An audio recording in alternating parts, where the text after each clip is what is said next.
അസ്സലാമലൈക്കും നമസ്കാരം. ഇന്ന് ഞാൻ വന്നിട്ടുള്ളത് ഒരു ചിക്കൻ മുളകിട്ട കറിയുടെ റെസിപ്പിയുമായിട്ടാണ്. വീഡിയോ ഇഷ്ടപ്പെടുന്നുണ്ടെങ്കിൽ ചാനൽ ഒന്ന് സബ്സ്ക്രൈബ് ചെയ്യണേ. സബ്സ്ക്രൈബ് ചെയ്യുമ്പോൾ ബെല്ലൈക്കൺ പ്രസ് ചെയ്ത് അതിൽ ഓൾ എന്ന ഓപ്ഷൻസ് കൂടി ഒന്ന് ക്ലിക്ക് ചെയ്യണം. അപ്പോൾ നിങ്ങൾക്ക് നോട്ടിഫിക്കേഷൻ ലഭിക്കുന്നതായിരിക്കും. അപ്പോൾ ഈ ഒരു ചിക്കൻ മുളകിട്ടത് ഉണ്ടാക്കാൻ വേണ്ടിയിട്ട് ഞാനിപ്പോൾ 10 മീഡിയം സൈസ് ചിക്കൻ പീസസാണ് എടുത്തിട്ടുള്ളത്. പിന്നെ ഞാനിപ്പോൾ ഇതിലേക്ക് 2 സവാള, അതുപോലെ തന്നെ ഓരോ ടേബിൾ സ്പൂൺ വീതം ഇഞ്ചി വെളുത്തുള്ളി ചതച്ചത്, 2 പച്ചമുളക്, കുറച്ച് കറിവേപ്പില കൂടി എടുത്തിട്ടുണ്ട്. പിന്നെ ഞാനിതിലേക്ക് 2 സ്മോൾ സൈസ് തക്കാളിയാണ് എടുത്തിട്ടുള്ളത്.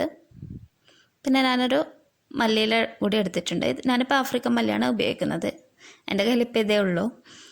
പിന്നെ നമുക്ക് ഒരു പാനിൽ വെളിച്ചെണ്ണ ഒഴിച്ച ശേഷം അതിലേക്ക് നമുക്ക് ഇഞ്ചി വെളുത്തുള്ളി പച്ചമുളക് ചേർത്ത് കൊടുക്കാം. ഇതിൻ്റെ പച്ചമണം മാറുന്നത് വരെ നന്നായിട്ടൊന്ന് വഴറ്റി കൊടുക്കണം.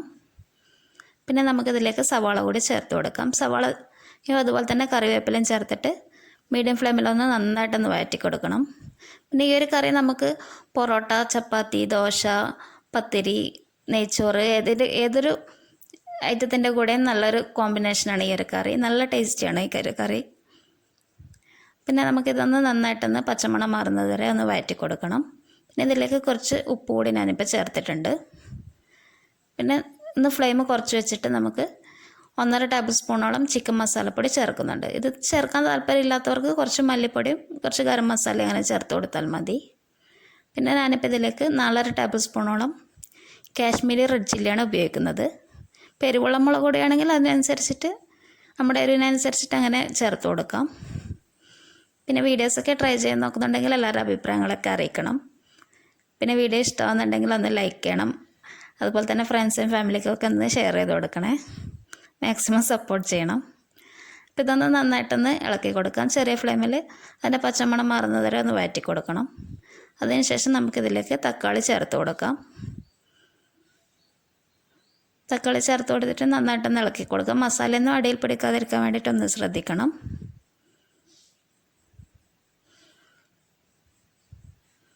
പിന്നെ ക്രാഫ്റ്റൊക്കെ ഇഷ്ടമുള്ളവർക്ക് ഒന്ന് വീഡിയോസൊക്കെ ഒന്ന് ഷെയർ ചെയ്ത് കൊടുക്കണം. കൂടുതൽ ക്രാഫ്റ്റ് വീഡിയോസൊക്കെ ഇൻക്ലൂഡ് ചെയ്യാൻ ശ്രമിക്കാം. ഇൻഷാ അല്ലാ എല്ലാവരും സപ്പോർട്ട് ചെയ്യണം. നമുക്കിത് കുറച്ച് നേരം ഒന്ന് അടച്ചു വെക്കാം. തക്കാളി ഒന്ന് നന്നായിട്ട് വെന്ത് കിട്ടാൻ വേണ്ടിയിട്ടാണ് അടച്ചു വെക്കുന്നത്. അപ്പോൾ അല്പസമയം കഴിഞ്ഞിട്ട് ഇപ്പോൾ തുറന്നിട്ടുണ്ട്. അപ്പോൾ തക്കാളിയൊക്കെ അത്യാവശ്യം നന്നായിട്ട് വെന്ത് കിട്ടിയിട്ടുണ്ട്. പിന്നെ ഇതിലേക്ക് കുരുമുളക് പൊടി കൂടി ചേർത്ത് കൊടുക്കാം. ഏകദേശം 1/2 മുതൽ 3/4 ടേബിൾ സ്പൂൺ വരെ ഉപയോഗിക്കാം. അതൊക്കെ നമ്മുടെ എരിവിനനുസരിച്ചിട്ട് അങ്ങനെ ചേർത്ത് കൊടുത്താൽ മതി. പിന്നെ അതിനുശേഷം നമുക്ക് കുറച്ച് ഗരം മസാലപ്പൊടി കൂടി ചേർത്ത് കൊടുക്കണം. വളരെ കുറച്ച് മാത്രം ചേർത്താൽ മതി. ഞാനിപ്പോൾ ഏകദേശം ഒരു 1/2 ടേബിൾ സ്പൂൺ വരെയൊക്കെ ചേർക്കുന്നുള്ളൂ. അതുകൂടി ചേർത്തിട്ട് നന്നായിട്ടൊന്ന് ഇളക്കി കൊടുക്കണം. അതിനുശേഷം നമുക്ക് ചിക്കൻ പീസസ് ഇതിലേക്ക് ചേർത്ത് കൊടുക്കാം.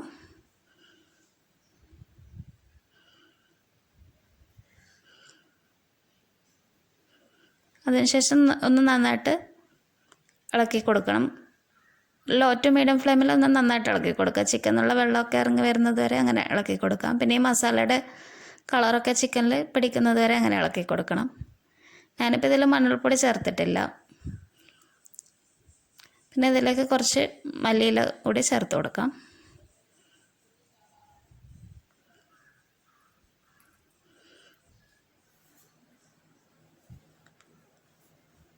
പിന്നെ ഇതിലേക്ക് ആവശ്യത്തിനുള്ള വെള്ളം കൂടി ഒഴിച്ച് കൊടുക്കണം. ഏകദേശം 3/4 ഗ്ലാസ്സോളം വെള്ളം ഞാനിപ്പം ചേർത്ത് കൊടുക്കുന്നുണ്ട്. ഇതിപ്പോൾ പ്രഷർ കുക്കറിൽ ചെയ്യുന്നുണ്ടെങ്കിൽ ഇത്ര അധികം വെള്ളം ചേർക്കേണ്ട ആവശ്യമില്ല. വളരെ കുറച്ച് ചേർത്തിട്ട് മീഡിയം ഫ്ലെയിമിൽ 1-2 വിസിലിന് അങ്ങനെ വേവിച്ചെടുത്താൽ മതി. ഇതിപ്പോൾ പാനിൽ ചെയ്യുന്നത് കൊണ്ടാണ് ഇത്രയധികം വെള്ളം ഉപയോഗിച്ചിട്ടുള്ളത്. നമുക്ക് എത്രത്തോളം ഗ്രേവി വേണോ അതിനനുസരിച്ച് ചേർക്കാം. പിന്നെ ഇതൊന്ന് അടച്ച് വെച്ചിട്ട് മീഡിയം ഫ്ലെയിമിൽ 20 മിനിറ്റോളം നമുക്ക് വേവിച്ചെടുക്കാം. ഇപ്പോൾ 20 മിനിറ്റ് കഴിഞ്ഞിട്ടുണ്ട്. നമ്മുടെ കറിയൊക്കെ നന്നായിട്ട് കുക്കായിട്ട് വന്നിട്ടുണ്ട്. അപ്പം ഇതിൻ്റെ കൺസിസ്റ്റൻസിയൊക്കെ കറക്റ്റാണ്. നമുക്ക് വേണമെന്നുണ്ടെങ്കിൽ ചൂടുവെള്ളം കുറച്ചുകൂടി അങ്ങനെ ഒഴിച്ച് കൊടുക്കാം. പിന്നെ അതിലേക്ക് കുറച്ച് വെളിച്ചെണ്ണ കൂടി ചേർത്ത് കൊടുക്കാം. അപ്പോൾ ഒരു പ്രത്യേക ടേസ്റ്റ് ആയിരിക്കും. ആവശ്യമുണ്ടെങ്കിൽ ചേർക്കാം. അപ്പോൾ നമ്മുടെ അടിപൊളി ചിക്കൻ മുളകിട്ട കറി റെഡി ആയിട്ടുണ്ട്. എല്ലാവരും റെസിപ്പി ട്രൈ ചെയ്ത് നോക്കണം. ഇനിയും നല്ലൊരു റെസിപ്പിയുമായിട്ട് വീണ്ടും കാണാം. Thank you for watching.